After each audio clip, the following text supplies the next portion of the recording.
We have two things. We have an open strait and we have a country that will never have a nuclear weapon. በዛሬው እጅግ አስፈሪና ተለዋጭ በሆነው የዓለም ጂኦፖለቲካዊ መድረክ ላይ የሰው ልጅ ታሪክ አቅጣጫውን የቀየረበትና መላው ዓለም በከፍተኛ ትኩረት የሚከታተለው አንድ ታላቅ ድራማ በዋሽንግተንና በቴህራን መካከል በይፋ ተጀምሯል። ዓለም ለሶስት ወራት ያህል በከፍተኛ የጦርነት ጉም ተውጣ የነዳጅ ዋጋ ሰማይ በነካበትና በሺዎች የሚቆጠሩ ንጹሃን ዜጎችም ሕይወት በባሩድ ጭስ በታፈነበት በዚህ አስጨናቂ ወቅት ከአሜሪካው የገንዘብ ሚኒስቴር የወጣው አስደንጋጭ ዜና መላውን ዓለም አስገርሟል። አሜሪካ ለሁለት ወራት ወይም ለ60 ቀናት የሚቆይ የታሪክ ትልቁን የማዕቀብ ማቅለያ ለኢራን መስጠቷን በይፋ አውጃለች። ይህ ውሳኔ ዝም ብሎ በዲፕሎማሲ የመጣ ሳይሆን ኢራን በአሜሪካ ላይ የተቀዳጀችው ታላቅ ስትራቴጂካዊ የበላይነት ምልክትና ፕሬዚዳንት ዶናልድ ትራምፕም ከመፈረም ውጪ ሌላ አማራጭ አልነበረኝም ወደሚል አጣብቂኝ ውስጥ መግባታቸውን የሚያረጋግጥ የታሪክ ክስተት ሆኗል። በዛሬው ትንታኔያችንም በስዊዘርላንድ ተራራማ ስፍራዎች በሚስጥር የተከናወነውን ያንን አስጨራሽ ድርድር፣ የኢራን ነዳጅ ዳግም ወደ ዓለም ገበያ እንዴት ሊጎርፍ እንደቻለ እንዲሁም የትራምፕ አስተዳደር በአገር ውስጥ በደረሰበት የኢኮኖሚ ጫና ምክንያትም ለቴህራን አንገቱን እንዲደፋ ያስገድዱትን ምስጢራዊ ምክንያቶች በዝርዝር እንዳስሳለን። ሁኔታው የሚጀምረው በስዊዘርላንድ በምትገኘው ውቢቷ የቡርገንስቶክ መዝናኛ ስፍራ ነው።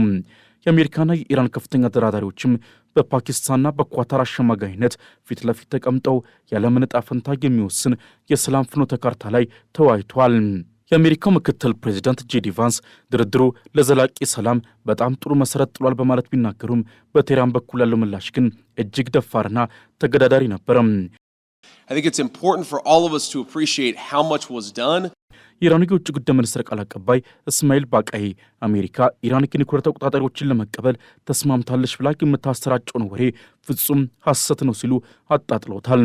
ኢራን አሁንም ቢሆን የዓለም አቀፉን የኒውክሌር ኃይል ኤጀንሲ መርማሪዎችን ወደ ሀገሯ እንደማታስገባና ምንም አይነት የኒውክሌር ስምምነት ላይ እንዳልደረሰች በመግለጽም አሜሪካንን በድርድር ጠረጴዛው ላይ አጥብቃ ይዛለች። ኢራን እንዴት ይህንን ያህል የበላይነት ልትቀዳጅ ቻለች ለሚለው ጥያቄ መልሱ ያለው በሆርሙዝ የባህር ሰርጥና በነዳጅ ገበያ ውስጥ ነው። ኢራን ለወራት የዓለምን የነዳጅ ደም ስር የሆነውን የሆርሙዝ ሰርጥን በመቆለፏ ምክንያትም አሜሪካንን ጨምሮ መላው ዓለም በከፍተኛ የኢነርጂ ድርቅ ውስጥ ወድቆ ነበረ። በሀገር ውስጥ የነዳጅ ዋጋ መናርና የኑሮ ውድነቱ በትራምፕ አስተዳደር ላይ የፈጠረው ጫና ፕሬዚዳንቱን ወደማይፈልጉት ድርድር ገፍቷቸዋል። ትራምፕም በመጪው የህዳሩ የአጋማሽ ምርጫ የመሸነፍ ስጋት ስላደረባቸው የነዳጅ ዋጋን ለማውረድ ሲሉ ለኢራን ከፍተኛ የሆነ ቅናሽ ለማድረግ ተገደዋል።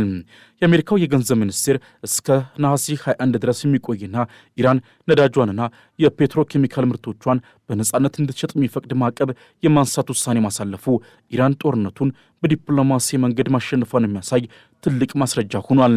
ኢራን በስምምነቱ ያገኘችው ድል እጅግ ግዙፍ ነው።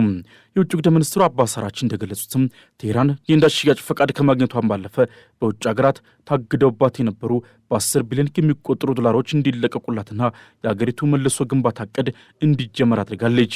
ፕሬዚዳንት ትራምፕ ግን ይህንን ሽንፈት ለመሸፈን ሲሉ የኢራን ገንዘብ ለአሜሪካ ገበሬዎች በቆሎና ስንዴ መግዣ ይውላል የሚል አዲስ ትርክትን ይዘው ቀርበዋል።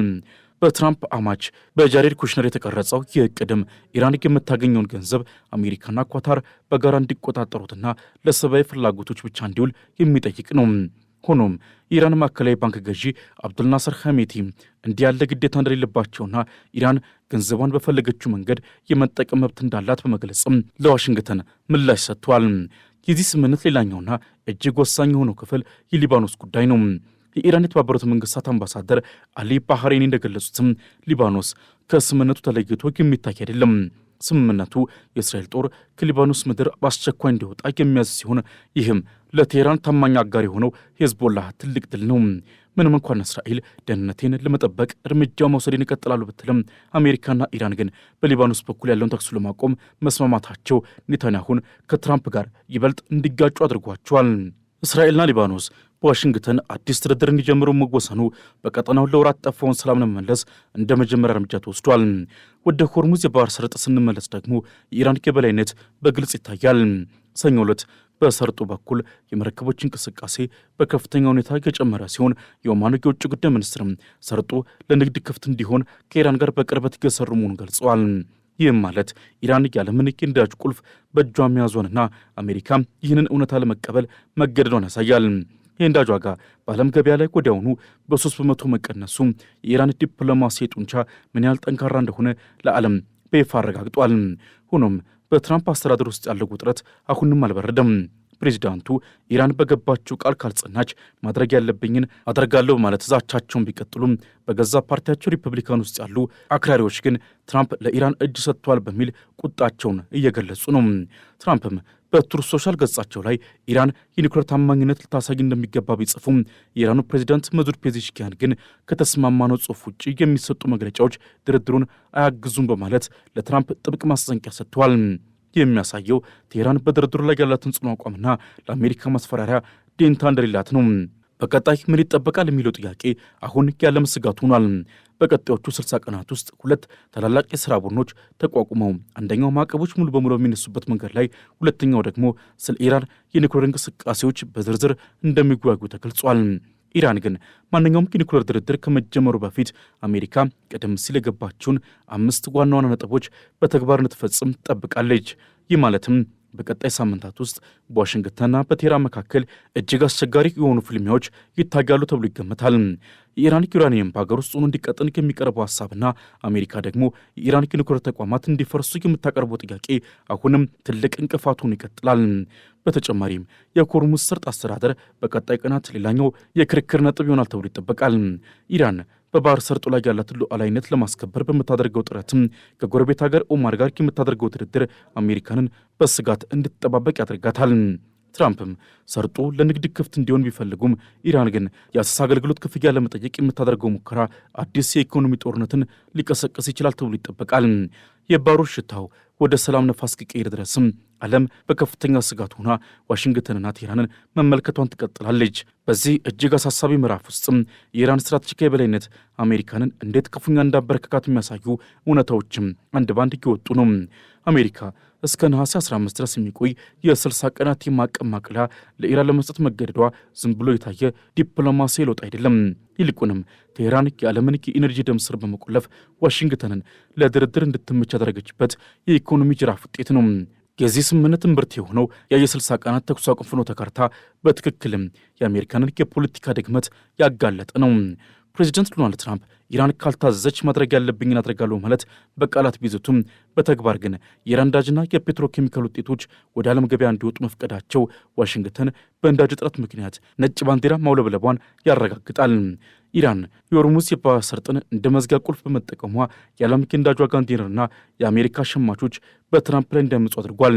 ይህንን ህዝባዊ ቁጣ ለመግታትና በመጪው የዳር አጋማሽ ምርጫ የሪፐብሊካን ፓርቲን መቃብር ለመቆፈር ሲሉ ትራምፕ ለቴህራን እጅግ ሰፊ የሆኑ የኢኮኖሚ በሮችን ወለል አድርገው ከፍተዋል።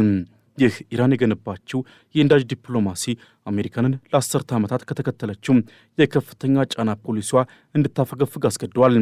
ምክትል ፕሬዚዳንቱ ጄዲ ቫንስም በስዊዘርላንድ በተደረገው ድርድር ለታላቅ ስምምነት መሰረት ጥሏል ቢሉም የቴህራን ምላሽ ግን ለዋሽንግተን ትልቅ የስነልቦና ስብራት ነው። የኢራን የውጭ ጉዳይ ሚኒስትር ቃል አቀባይ እስማኤል ባቃይ ስለ ኒውክሌር ጉዳዩም ሆነ ስለ ዓለም አቀፉ የኒውክሌር ኤጀንሲ ምርማሪዎች መመለስ የተወራ ወሬ መሰረተ ቢስ ነው በማለት የአሜሪካንን ተስፋ አቀዝቅዘውታል።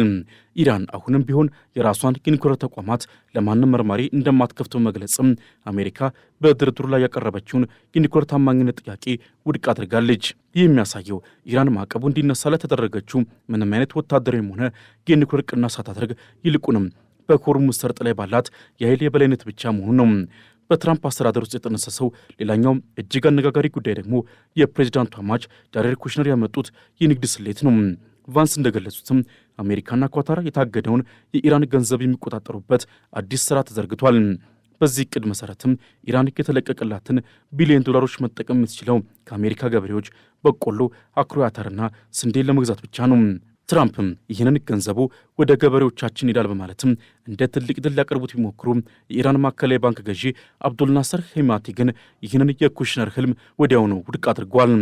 ሄማቲ በግልጽ እንደተናገሩትም ኢራን ገንዘቧን በማንኛውም ማዕቀብ ያልተጣለባቸው ምርቶች ላይ የመጠቀም መብት እንዳላትና ለአሜሪካ ገበሬዎች የገበያ ዋስትና የመሆን ግዴታ እንደሌለባት አስታውቀዋል። ይፍጥጫም ድርድሩ በገንዘብ አጠቃቀም ዙሪያ ምን ያህል የከረሙና ያሳያል። ወደ ሊባኖስ ግንባር ስንመለስም የኢራን ዲፕሎማሲ በላይነት ይበልጥ ጎልቶ ይታያል። የኢራን የተባበሩት መንግስታት አምባሳደር አሊ ባህሬኒ ሊባኖስ ከስምምነቱ ውጭ ልትሆን እንደማትችልና የእስራኤል ጦርም ከሀገሪቱ መውጣት እንዳለበት የሰነዘሩት አቋምም አሜሪካንን በእስራኤልና በኢራን ፍላጎት መካከል አጣብቆ ይዟታል። እስራኤልም ደህንነትን ለማስከበር በደቡባዊ ሊባኖስ የደህንነት ቀጠና ፈጥራለሁ ብትልም አሜሪካ ግን የኢራንን ድጋፍ ለማግኘትና የነዳጅ መስመሩ እንዲከፈት ሲባል የእስራኤልን ወታደራዊ ፍላጎት መስዋዕት ለማድረግ መቃረቧን የሚጠቁሙ ፍንጮች እየታዩ ነው። የሊባኖስና የእስራኤል ተወካዮች በዋሽንግተን አዲስ ድርድር እንዲጀምሩ መደረጉ ትራምፕ ኔታንያሁን እጃችሁን ሰብስቡ የሚል ግልጽ ትዕዛዝን ማስተላለፋችን ያረጋግጣል። በቀጣይ የሚጠበቀው ትልቁ ክስተትም እስከ ነሐሴ 15 ድረስ የተቀመጠው የ60 ቀናት የፈተና ጊዜ ውጤት ነው። በዚህ ጊዜ ውስጥ ሁለት ታላላቅ የሥራ ቡድኖች በጄኔቫ ተቀምጠው የኢራን የኒውክሌር እንቅስቃሴና የማዕቀቦች አነሳ ዝርዝር ሁኔታ ይወስናሉ ተብሎ ይጠበቃል። ሆኖም ግን ኢራን አሁንም በስምምነቱ ላይ ያላት አቋም ቅድመ ሁኔታዎችን በተግባር ማየት የሚል ነው። ፕሬዚዳንት መሱድ ፔዜሽኪያን ከተስማማነው ጽሑፍ ውጭ የሚሰጡ መግለጫዎች ድርድሩን ያበላሻሉ ማለትም ለትራምፕና ለቫንስ የሰጡት ማስጠንቀቂያ በቀጣይ ቀናት ማንኛውም የአሜሪካ የፕሮፓጋንዳ አካላት ድርድሩን ሊያፈርሰው እንደሚችል ጠቁሟል። የሆርሙዝ የባህር ሰርጥ የወደፊት ጣፈንታም በቀጣይ የሚጠበቀው ሌላኛው ወሳኝ ነጥብ ነው። ምንም እንኳን የመርከቦች እንቅስቃሴ ቢጨምርም የኦማን የውጭ ጉዳይ ሚኒስትር ግን ሰርጡን ለማስተዳደር ከኢራን ጋር ንግግር እያደረገ መሆኑን ገልጿል። ኢራንም በባህር ሰርጡ ላይ የአሳ ክፍያ ለመጠየቅ የምታደርገው ሙከራ አሜሪካንን በስጋት ውስጥ ጥሏታል። ትራምፕም ሰርጡ ለዘላለም ነፃ እንዲሆን ቢፈልጉም ኢራን ግን በባህር ላይ ያላትን የኃይል የበላይነት ጠቅማ አዲስ አይነት የባህር ላይ ሉዓላዊነት ለማወጅ እየጣረች ነው። ይህ ደግሞ በቀጣይ ወራት በዋሽንግተንና በቴህራን መካከል አዲስ የኢኮኖሚና የወታደራዊ ፍጥጫ ሊወልድ ይችላል። የዛሬው የመካከለኛው ምስራቅ ምሽትም በሰላም ተስፋና በበላይነት ፍልሚያ የታጀበ ነው። ኢራን አሜሪካንን በማዕቀብ መነሳትና በገንዘብ መልቀቅ ስም የማረከችበት ይህ የታሪክ ምዕራፍም የዓለምን ጂኦፖለቲካ ካርታ በአዲስ መልክ እየሳለው ነው። ፕሬዚዳንት ትራምፕ የምርጫ ሰለባ ላለመሆን ሲሉ ለኢራን የገበሩት መስዋዕትነትም አሜሪካንን በዓለም መድረክ ያላት ተሰሚነት ሊያዳክሙ ይችላል የሚል ስጋት ነግሷል። በቀጣይ 60 ቀናት ውስጥ የሚሰማው ዜና ወይ የታላቁን የሰላም ስምምነት ፊርማ ካልሆነም ደግሞ በድርድሩ መሃል የሚፈነዳ አዲስና ይበልጥ አውዳሚ የሆነ ጦርነትን የሚገልጽ ይሆናል።